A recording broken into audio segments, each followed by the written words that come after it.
बिस्मिल्लाहिर्रहमानिर्रहीम अस्सलाम वालेकुम वरहमतुल्लाहि वबरकातुहू। उम्मीद है भी खुश हूंदा। मां आहियां मोहम्मद सफ़वान खान मरी ऐं तव्हां ॾिसी रहिया आहियो सिंधी तदरीस। पोएं सबक़ में असां ॿिए बाब जो इख़्तिसार कयोसीं ऐं हिन सबक़ में असां उन जी मश्क हल कंदासीं। त अचो त पंहिंजो सबक़ शुरू कयूं था। सभ खां पहिरियों अलिफ़ आहे पंहिंजी मालूमात ऐं सम्झ जो इम्तिहान वठो, जंहिंमें नंबर 1 आहे हेठियां ख़ाल भरियो। उनमें पहिरियों नंबर ख़ाल आहे त बाइपेटलिज़म जी माना देश आहे। असां ॿिए सबक़ में ॾिठो त ॿिनि पेरनि ते हलण वारी निमाह इब्तिदा इंसानी ख़ासियत खे बाइपेटलिज़म चइबो आहे। तंहिं करे हिन ख़ाल में पवंदो ॿिनि पेरनि ते हलण वारी निमाह इब्तिदा इंसानी ख़ासियत।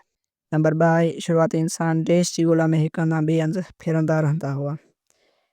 इन जो असांखे ख़बर आहे जेको आहे सो शिकार जी ॻोल्हा में हिक हंधा ॿिए हंधि सफ़र कंदा हुआ, तंहिं करे हिन में शिकार पवंदो। उन खां पोइ 3 नंबर आहे साइंसदाननि जो ख़्यालु आहे त इंसान देश मिलियन साल अॻु पंहिंजे बांदर जहिड़े कंहिं वॾे माइट जी इर्तिक़ाई सूरत आहिनि। असां ॿिए सबक़ में इहो बि ॾिठो, इहो जेको आहे सो 6 मिलियन साल अॻु, त हिन में जेको आहे सो 6 मिलियन साल अॻु पवंदो। उन खां पोइ आहे नंबर 4 अॼोकनि इंसाननि खे देश सॼियो वञे थो। हिन में पवंदो अॼोकनि इंसान असां ॾिठो ॿिए सबक़ में त अॼोकनि इंसाननि खे होमो सेपियंस सॼियो वञे थो, तंहिं करे हिन में पवंदो होमो सेपियंस।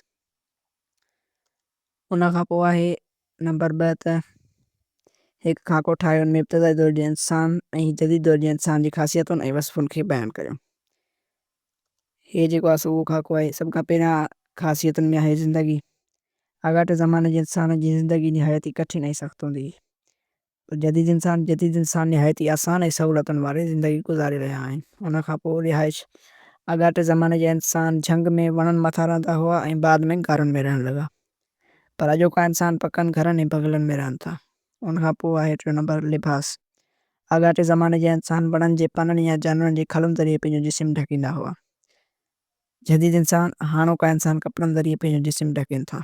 उन खां पोइ आहे खुराक जी ॻाल्हि कई वञे त इब्तिदा इंसान वणनि जा मेवा ऐं ॿूटनि जूं पाणू खाधे तौरु इस्तेमालु कंदा हुआ। उन खां अलावा हू जानवरनि जो शिकार बि कंदा हुआ ऐं हाणोका इंसान मुख़्तलिफ़ क़िस्मनि जा खाधा खाईंदा जेके निहायती लज़ीज़ आहिनि। 5 नंबर आहे औज़ार। आगाटे ज़माने जा इंसान हॾनि ऐं पथरनि जा ठहियल औज़ार वापराईंदा हुआ ऐं अॼोका इंसान जदीद ऐं ताक़तवर औज़ार इस्तेमालु कनि था। इहो हुयो इन जो खाको। उन खां पोइ हलूं था अॻे सवाल जी तरफ़। सवाल नंबर 3, हेठियनि सवालनि जा जवाब ॾियो। नंबर 1 आहे त तख़लीक़ बाबति ॿुधायल हक़ीक़त ऐं इर्तिक़ा जे नज़रिए जी भेट करियो। तख़लीक़ बाबति हक़ीक़त। तख़लीक़ बाबति क़ुरान करीम में वाज़िह आहे त सभु इंसान हज़रत आदम अलैहिस्सलाम जो औलाद आहिनि। अल्लाह ताला हिन धरतीअ ते सभ खां पहिरियां हज़रत आदम अलैहिस्सलाम ऐं संदसि जीवन साथी हज़रत बीबी हवा अलैहिस्सलाम खे मिटीअ मां पैदा कयो ऐं खेनि जज औलाद अता कयो। ईअं इंसान हिन धरतीअ ते वधिया ऐं विझिया। इर्तिक़ा वारो नज़रियो। इर्तिक़ा वारे नज़रिए जे मुताबिक़ साइंसदाननि जो ख़्यालु आहे त इंसाननि ऐं बांदरनि जा वॾा साॻिया आहिनि। लॻभॻि 6 मिलियन साल अॻु इंसान पंहिंजे बांदर जहिड़े कंहिं वॾे माइट जे पुठि मां इर्तिक़ाई मंज़िलूं लथाणे थो मौजूदा इंसान खे रचियो आहे। हे जेको असां पहिरें सबक़ में ॾिठो, उन खां पोइ हे असां ॿिए सबक़ में ॾिठो ऐं 40 स्टारियुनि बाबति ॼाण असां पहिरें सबक़ में हासिलु कई। उन खां पोइ आहे शिकार कंदड़ ऐं माल गॾु करे रखण वारनि जी ज़िंदगीअ जी मुख्य ख़ासियतुनि खे बयानु करियो।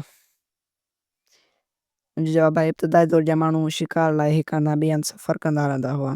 खेनि रहण लाइ घर घाट कोन हूंदो हो। हुननि खाधे लाइ जानवरनि जो शिकार करणु शुरू कयो। वॾनि जानवरनि खे हथनि सां मारे न पए सघिया, तंहिं करे हिननि तिखनि पथरनि जा औज़ार ठाहिया ऐं बाद में उन्हनि खे अञा वधीक बहितर बणायो। इहो असां 3 सबक़ में ॾिठो। अल्हम्दुलिल्लाह असांजो ॿियो बाब पूरी तरह मुकमल थी वियो आहे। हाणे इंशाअल्लाह असां अॻियनि सबक़नि में 3 बाब खे शुरू कंदासीं। मिलंदासीं हिकु नए सबक़ में। ख़ुदा हाफ़िज़।